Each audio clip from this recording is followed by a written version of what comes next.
और मैं शेर हूँ और शेर नहीं हूँ।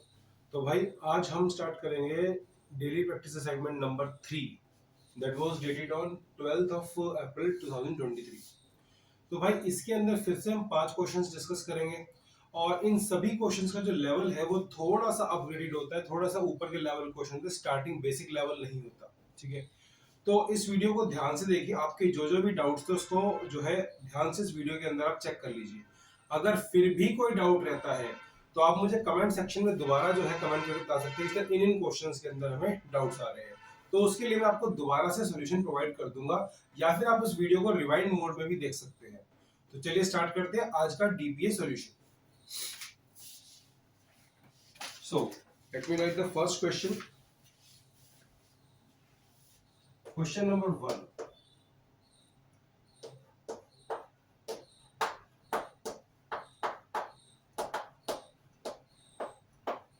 the electric force on a sphere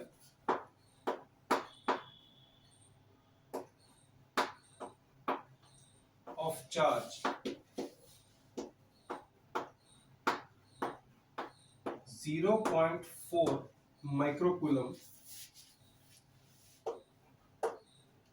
due to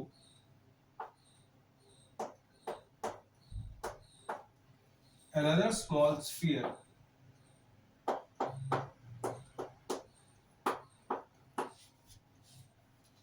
of charge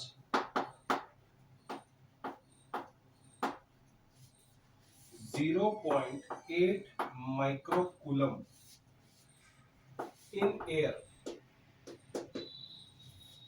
is 2 Newton.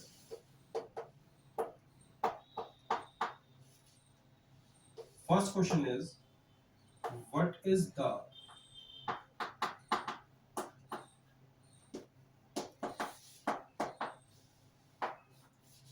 distance between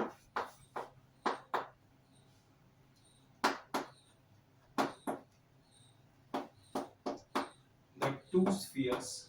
This is your first question. What is the force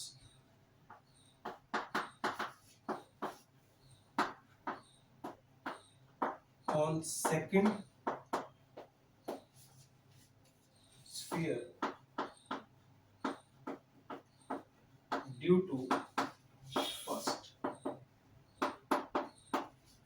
तो what is the force on second sphere due to first, ये हमारे पास question है। Question में ये बताया गया है कि दो हमारे पास स्फीयर्स हैं, एक के ऊपर चार्ज 0.4 माइक्रोकूलम है, एक के ऊपर जो है 0.8 माइक्रोकूलम है। तो आपको ये बताना है कि दोनों के बीच में डिस्टेंस क्या है, अगर उनकी जो फोर्स है वो 2 न्यूटन की है। दूसरी बात, दूसरे वाले स्फीयर पे फर्स्ट वाले स्फीयर की वजह से कितनी फोर्स लगेगी। तो ये हमें दोनों पॉइंट्स यहाँ पर चेक करने हैं। So let's start this question.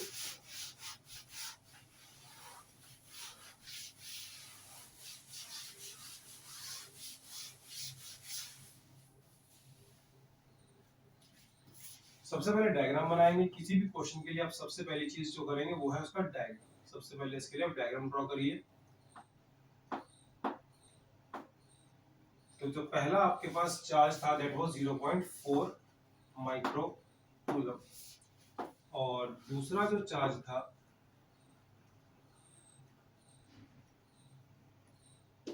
0.8 micro coulomb. इन दोनों के बीच में जो डिस्टेंस था उसको हम r मान लेंगे, और क्वेश्चन में ऐसा दिया गया है कि इनके बीच में जो फोर्स है, ठीक है, the force between these two charges is equals to 2 newton. What the point? अब पहले पार्ट में हम क्या करेंगे, बाय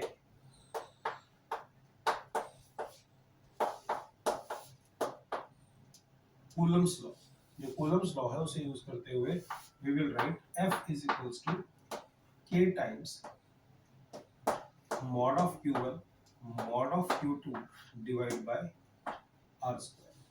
अब यहाँ पर जो है हमें निकालना है R की वैल्यू, तो R square can be written as K times mod of Q1 mod of Q2 divide by F कर देंगे। अब जो K की वैल्यू है that is 9 into 10 raised to power 9, और मॉड ऑफ Q2 को पुट कर देंगे 0.4 इंटू 10⁻⁻6 इंटू में 0.8 इंटू में 10⁻⁻6 डिवाइड बाय F, और फोर्स कितनी है हमारे पास 2 Newton.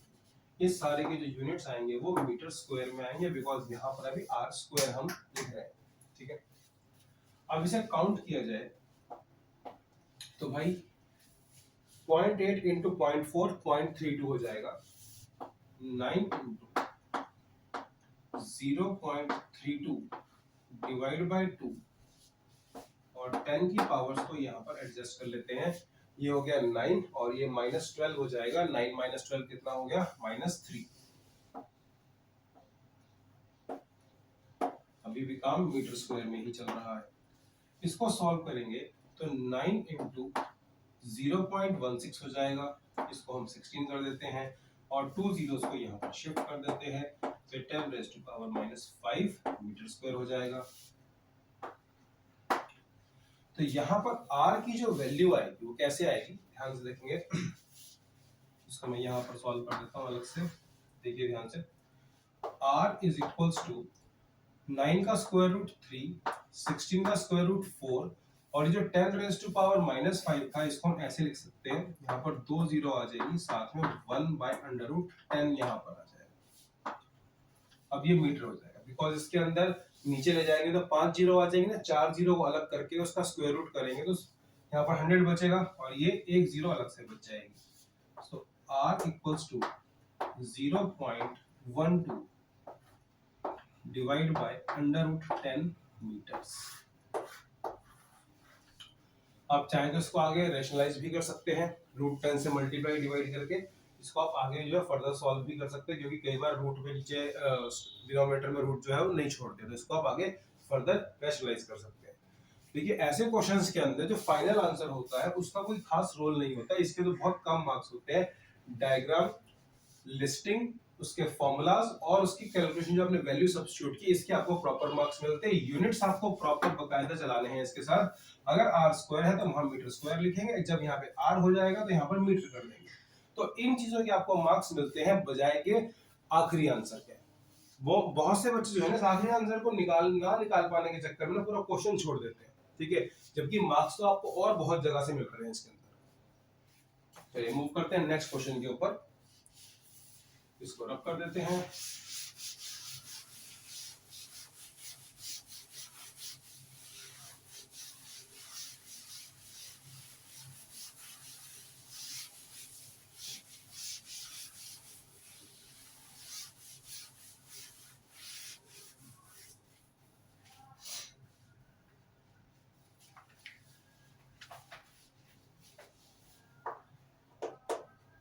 Question number 2,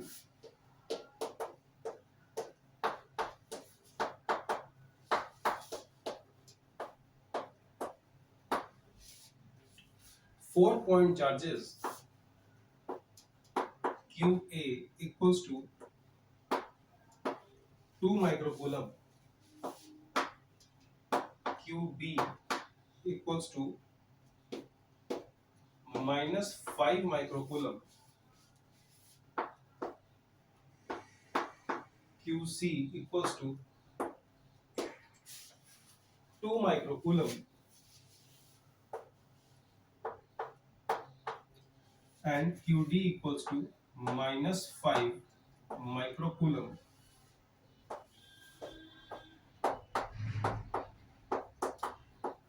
are located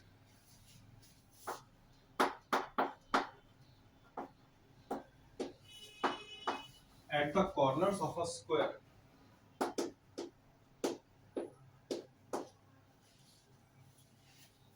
ABCD of side 10 centimeter.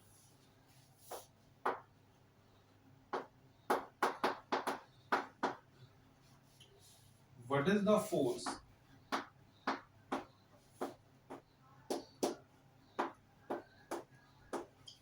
on charge of 1 microcoulomb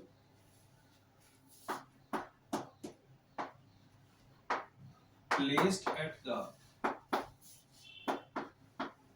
center of square. What is the force on the charge of 1 microcoulomb placed at the center of the square? तो भाई question जो है ना बहुत ही logical सा है और बहुत से बच्चों ने इसका आंसर देखते ही कैलकुलेट भी कर लिया होगा, ठीक है। बट स्टिल मैं इसको आपको एक बहुत ही लॉजिकल तरीके से करके दिखाता हूँ। वैसे तो ये क्वेश्चन जो है एनसीईआरटी का क्वेश्चन है और एनसीईआरटी में इसको बहुत ही इलेबोरेटेड तरीके से किया गया है। इतना भी इलेबोरेट हमें इसे नहीं करना है। ध्यान से देखेंगे इस क्वेश्चन का आंसर कैसे बन सकता है। तो क्वेश्चन सारे बच्चे नोट कर लेंगे, वीडियो को पॉज करो, क्वेश्चन नंबर नोट कर लो।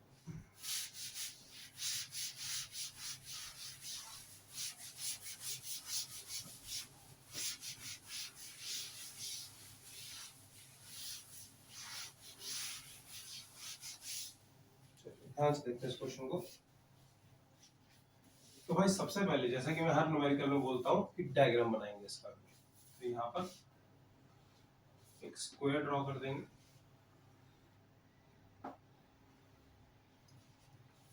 इसकी जो साइड है वो 10 सेंटीमीटर की है।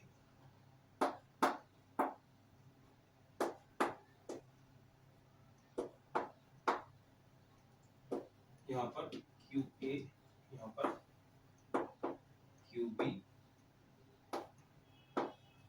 QC, यहाँ पर QD। इनके जो नाम है ये A, ये B और ये C और ये D। If I draw a diagonal, तो डायगोनल्स जो है वो इस पॉइंट O पर यहाँ पर कंसाइड कर रहे हैं, इसको पॉइंट नंबर O कहते हैं। अब जो वैल्यूज हैं QA, QB, QC, QD की, ये हमें क्वेश्चंस में गिवन थी। तो QA आपको दिया गया था, QA की जो वैल्यू थी वो थी 2 माइक्रोकूलम और ये था -5 माइक्रोकूलम और ये था 2 माइक्रोकूलम और ये कितना था -5 माइक्रोकूलम। देखिए यहाँ पर ध्यान से फोकस करेंगे। जो आपकी फोर्स है, जैसे यहाँ पर देखा जाए, सबसे पहले तो हम ये देखेंगे कि जो डिस्टेंसेस हैं ये OA, OB, OC और OD क्या इक्वल है। So by the properties of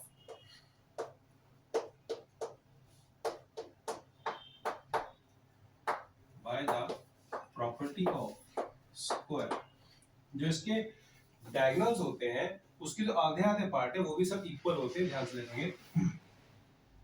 सबसे पहले तो जो आपका AC है diagonal, that is equals to BD, that is equals to side into √2, ये प्रॉपर्टी होती है इसकी।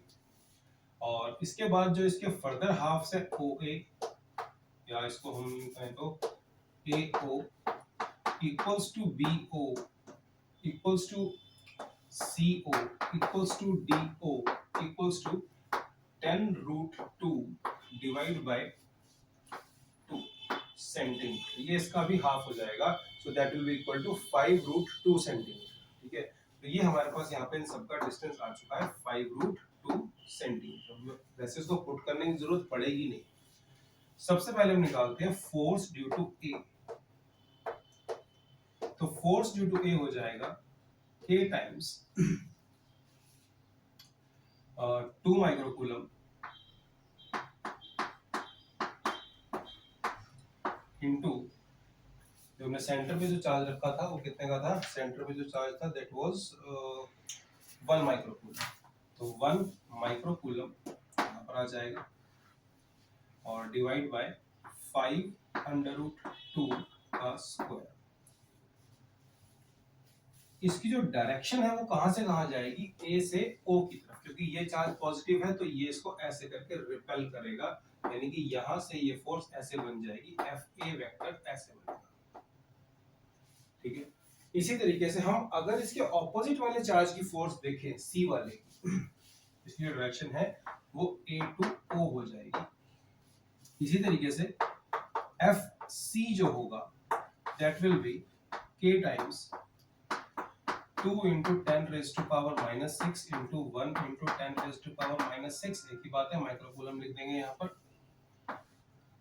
और डिवाइड बाय 5√2 का स्क्वायर हो जाएगा, लेकिन इसकी डायरेक्शन होगी C to O, यानी कि इसके ऑपोजिट। तो ये दोनों फोर्सेस आपस में कैंसल आउट हो जाएंगी। So FA will cancel out with FC. FA will cancel out with FC. ठीक है, FA है वो FC से कैंसल आउट हो जाएगा, तो ये दोनों फोर्सेस का इफेक्ट खत्म हो जाएगा। सिमिलरली हम क्या करेंगे, यहाँ से FB निकालेंगे। अब ये जो नेगेटिव वाला है ये अपनी तरफ अट्रैक्ट करेगा, ये ऐसे जाएगी फोर्स। इसी तरीके से ये नेगेटिव वाला इसे अपनी तरफ अट्रैक्ट करेगा ऐसे। तो जैसा कि हमने FA और FC को कैंसिल आउट किया है, बिल्कुल सेम प्रोसीजर फॉलो करते हुए जो FB जो है ना, similarly FB will cancel out FD।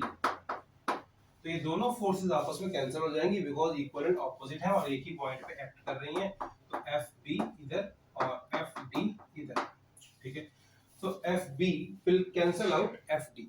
अभी जब सारी फोर्सेस आपस में कैंसिल हो जाएंगी, FA को FC ने कैंसिल कर दिया, FB को FD ने कैंसिल कर दिया, सो नेट फोर्स कितनी आएगी इसके ऊपर, 0। There is no force on the point charge at O. Net force is 0 at O. तो आई थिंक सारे बच्चों को ये क्वेश्चन क्लियर हो गया होगा अच्छे से। तो आपने बेसिकली कैलकुलेट करके दिखाना है कि भाई ये डिस्टेंसेस सबके बराबर थे, फिर आपने यहाँ पर चार्जेस की वैल्यू पुट करके ये बताना है कि ये तो इससे कैंसिल आउट हो जाएगा, ठीक है। चलिए नेक्स्ट क्वेश्चन की तरफ चलते हैं।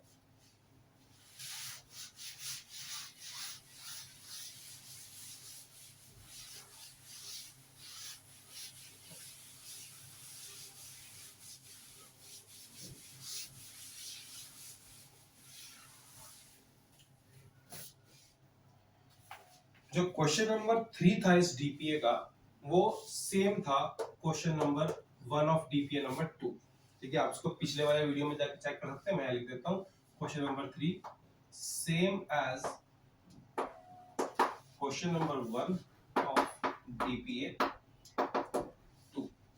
तो भाई ये जो क्वेश्चन नंबर जो रिपीट होते हैं, कई बार क्वेश्चंस रिपीट हो जाते हैं डीपीए में, तो कई बार जानबूझ के करते हैं हम लोग ताकि इस क्वेश्चन की प्रैक्टिस आपको बार बार करवाई जा सके। तो आप इस क्वेश्चन का जो आंसर है, सॉल्यूशन है, वो प्रीवियस वाले वीडियो में जाकर देख सकते हैं। लगभग 15 मिनट का इसका आंसर है। काफी इंपॉर्टेंट क्वेश्चन था, बहुत सारे कंसेप्ट्स इसके अंदर लगते थे। So do watch out this question in the previous video, जो आपका डीपीए नंबर 2 का सॉल्यूशन था, वहां से आप इसको चेक कर सकते हैं। अब चलते हैं बहुत ही इंपॉर्टेंट क्वेश्चन की तरफ, ध्यान से देखेंगे।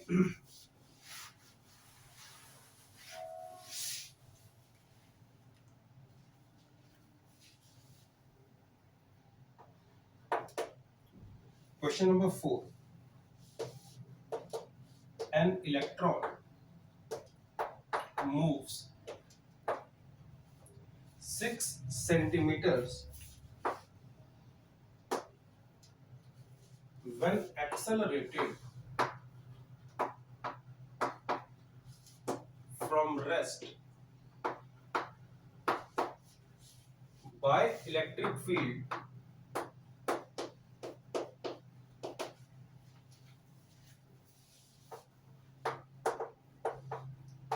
of 2 into 10 raised to power 4 Newton per coulomb.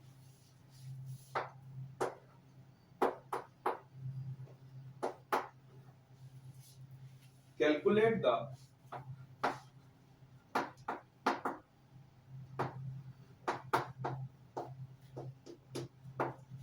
time of travel, ये आपको निकालना है। Given that mass of electron is 9.1 into 10 raised to power minus 31 kg and charge on electron is 1.6 into 10 raised to power minus 19 coulomb, ठीक है। तो ये आपको question यहाँ पर दिया गया है कि एक इलेक्ट्रॉन जो है वो 6 सेंटीमीटर मूव किया है और इसको हमने रेस्ट से एक्सेलरेट किया, यानी कि स्टार्टिंग वेलोसिटी इसकी 0 थी by an electric field of this one. सबसे पहले हम इसके अंदर ये स्टेट करेंगे कि डिस्प्लेसमेंट x कितनी है, that is 6 centimetre, that is equals to 0.06 metre, या फिर इसको ऐसे लिख लेते हैं। इसके बाद क्वेश्चन में हमें इलेक्ट्रिक फील्ड दिया गया है, that is 2 into 10 raised to power 4 newton पर coulomb. Now you have to calculate the time. Question में हमें मास कितना दिया गया है, जो सबको पता ही होता है, इलेक्ट्रॉन का मास 9.1 into 10 raised to power -31 kg होता है, और यहाँ से चार्ज हमें दिया गया है 1.6 into 10 raised to power -19। अब सबसे पहले हमें इस क्वेश्चन के अंदर जरूरत पड़ेगी एक्सेलरेशन की। ये बात आई थिंक मोस्टली बच्चों को समझ में आ गई होगी कि आपको डिस्प्लेसमेंट दी गई है और आपको टाइम निकालना है, तो हमें इक्वेशन यूज करनी है s = ut + ½ at स्क्वायर, जिसमें कि u आपको 0 दिया गया है क्योंकि रेस्ट से इसे एक्सेलरेट किया गया, तो u यहाँ पर 0 हो जाता है। तो सबसे पहले हम निकालेंगे फोर्स कितनी है। फोर्स का फॉर्मूला होता है चार्ज इनटू इलेक्ट्रिक फील्ड। तो यहाँ पर चार्ज जो है वो आपको दे दिया गया है 1.6 इनटू दिस, और एक्सेलरेशन कैसे निकलती है, फोर्स अपॉन मास करके। तो भाई एक्सेलरेशन F अपॉन m हो जाएगी। अगर हम यहाँ पर इक्वेशन यूज करते हैं s = ut + ½ at स्क्वायर, तो ध्यान से देखना, s यहाँ पर हो जाएगा 6 into 10 raised to power -2, और u यहाँ पर 0 था।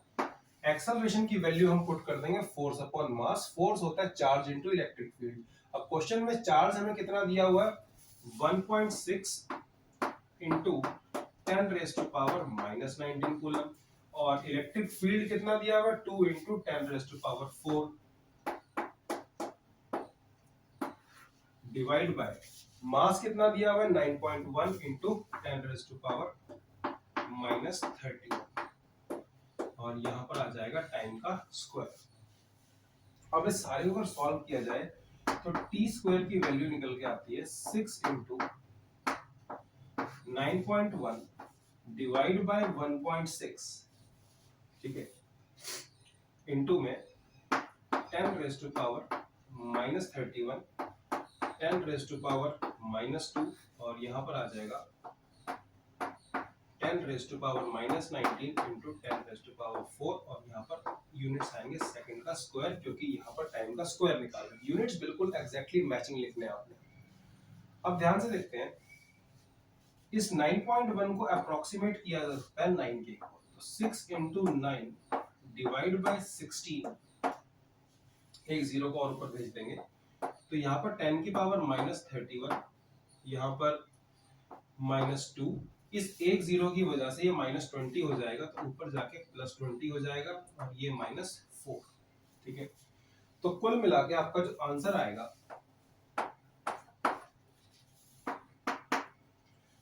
t = ध्यान से देखेंगे, 6 का कुछ नहीं कर सकते, ये तो √6 हो जाएगा, इनटू में 3/4 हो जाएगा, क्योंकि 9 का स्क्वायर रूट 3 होता है और 16 का 4 होता है।